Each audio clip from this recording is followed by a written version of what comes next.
Hi guys. So yes, I'm filming at night. The fire had to be loud. Obviously, there's no natural light coming in. There's the light in the room. Um, so yeah, this is the fourth video in the series of scary Christmas legends.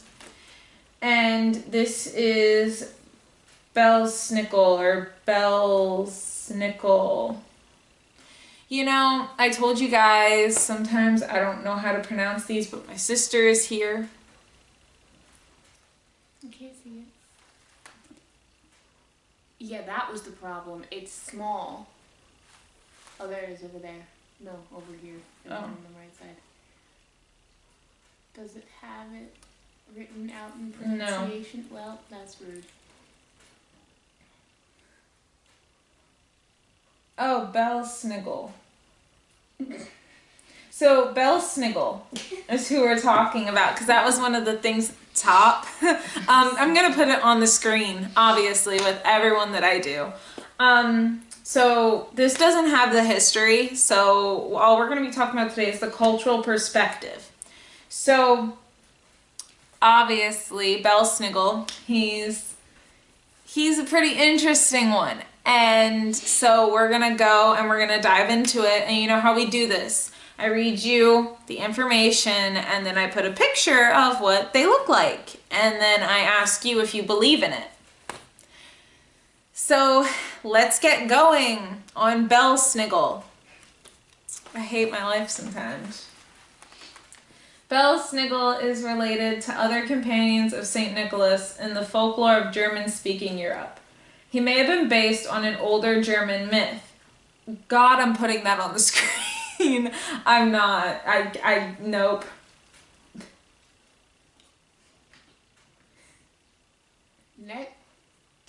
Ruprecht.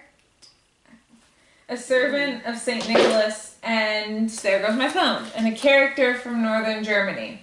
Unlike those figures, Belsnickel does not accompany St. Nicholas, but instead visits alone and combines both the threatening and the benign aspects, which in other traditions are divided between the St. Nicholas and the companion figure. Belsnickel is a man wearing furs and sometimes a mask with a long tongue. He is typically very ragged and disheveled. He wears torn, tattered, and dirty clothes, and he carries a switch in his hand with which to beat naughty children, but also pockets full of cakes, candies, and nuts for good children. A first-hand 19th century account of Belsnickel tradition in Allegheny County, Maryland, can be found in Brown's Miscellaneous Writings, a collection of essays by Jacob Brown, born 1824. Writing of a period around 1830, Brown says, "We do not hear of Santa Claus. Instead, the tradition called for a visit by a different character altogether. He is known as Crinkle, Belsnickel, and sometimes as the Christmas woman. Children then not only saw the mysterious person, but felt him, or rather his stripes, upon their backs with his switch. The annual visitor would make his appearance some hours after dark, thoroughly disguised, especially the face, which would sometimes be covered with a hideously ugly fizz, generally worn a female garb, hence the name Christmas woman. Sometimes it would be a veritable woman, but with masculine force and action. He or she would be equipped with an ample sack about the shoulders filled with cakes, nuts, and fruits, and a long hazel switch, which was supposed to have some kind of charm in it as well as a sting. One would scatter the goodies upon the floor, and then the scramble would begin by the delighted children, and the other hand would ply the switch upon the backs of the excited youngsters, who would not show a wince, but had it been parental discipline, there would have been screams to reach a long distance. Now we go to outside Europe. The Belsnickel character originated in the Palatinate. I'll put that on the screen just to make sure. When people immigrated to Pennsylvania, they brought their German traditions with them. Belsnickel was known in Pennsylvania in the early 1800s. Amongst the Pennsylvania Germans, Belsnickel is the character who visits homes prior to Christmas to check up on the behavior of the children. The traditional Belsnickel showed up at houses 1 to 2 weeks before Christmas and often created fright because he always knew exactly which of the children misbehaved. He would rap on the door or window with his stick, and often the children would have to answer a question for him or sing some type of song. In exchange, he would toss candies onto the floor. If the children jump too quickly for the treats, they may end up getting struck with Belsnickel's switch. An 1853 article in a British magazine describing Pennsylvanian customs refers to Belsnickel, or Nicholas with the fur, alluding to the dress of skins in which he is said to be clad. Some make Belsnickel identical with Krish Kringle, but the more general opinion is that they are two personages, one the rewarder of the good, the other the punisher of the bad. According to this article, Belsnickel merely leaves a birch rod in the stockings of naughty children.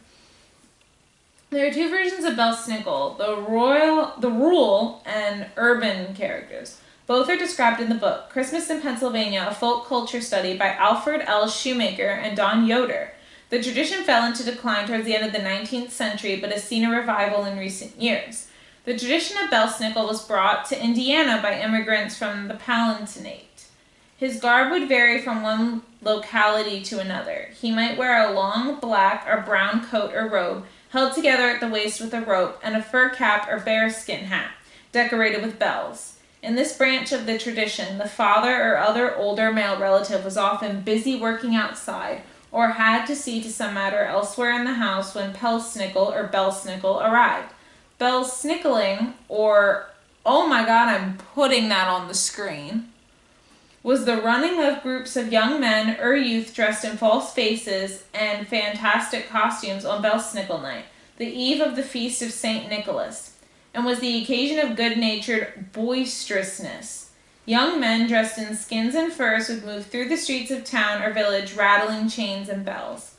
The tradition also exists in parts of Newfoundland, Nova Scotia, the prairie provinces of Canada, and some communities I cannot read in the Brazilian state of Santa Catarina. In popular culture, a writer to the letters column of the Times refers to an illustration of Belsnickel in a book by English author Harriet Myrtle, The Little Sister. German illustrator H.D. Schneider depicts him in a long cloak, pointed hood, a fur around his neck, with a long white beard and a big bag.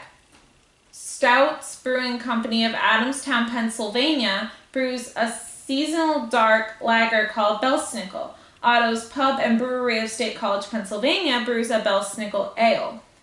Sorry, guys, hold on. Excuse me. The antagonist of the John R. Neal book, The Scallywags of Oz, the 35th entry in the Oz series created by L. Frank Baum, is a mysteriously monstrosity called Belsnickel. It first appears as a large bluish-green object, flat as a buckwheat cake. I don't know what that means. Rolling along on its edge like a cartwheel. The creature does have arms and legs as well as facial features. It wears bells on its ears, explaining at least one portion of its name. The creature has the egotism and petulance of a spoiled child. In Dwight Christmas, a season 9 episode of The Office, Dwight, I don't know how to pronounce his last name. I'm sorry. Dwight Schrute, thank you, dresses as Belsnickel and spends a significant portion of the episode deciding if his co-workers were impish or admirable at the company Christmas party.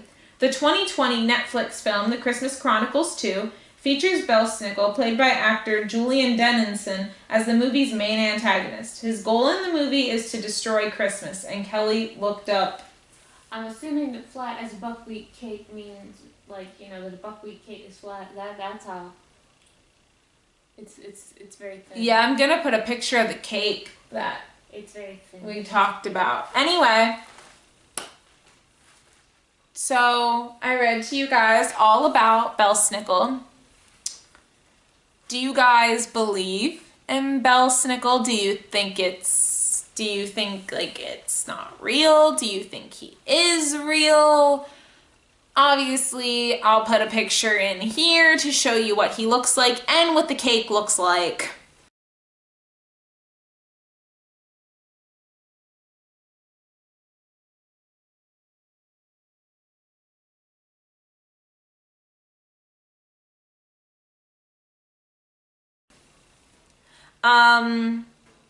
And I want to say Merry Christmas, Happy New Year to all of you guys. I will be doing, I think, one more video in December, but my schooling's done, and for the whole month of January, I'm off. So, yeah, we will be having a new series in January, which I'm very, very excited for. We're gonna bring in the new year with some news that you may know about, you may not know about, but we're definitely gonna bring in the new year with that series. Anyway, I've been talking about that series for so long, and I'm finally able to do it. So if you guys were excited for what Exposed was gonna be, come in January. Anyway, so I love you guys. Have a very Merry Christmas, a Happy New Year. If you don't celebrate Christmas, if you don't celebrate Christmas, like if you celebrate Hanukkah, I hope Hanukkah was good, is good. Was good. I think it's over. If you celebrate Kwanzaa, I don't know when Kwanzaa is Day after celebrated. Christmas. Okay, well, I hope your Kwanzaa will be well. And yeah, just season's greetings, happy holidays. There we go. Season's greetings, happy holidays. And I will see you guys in the next video. Okay, bye.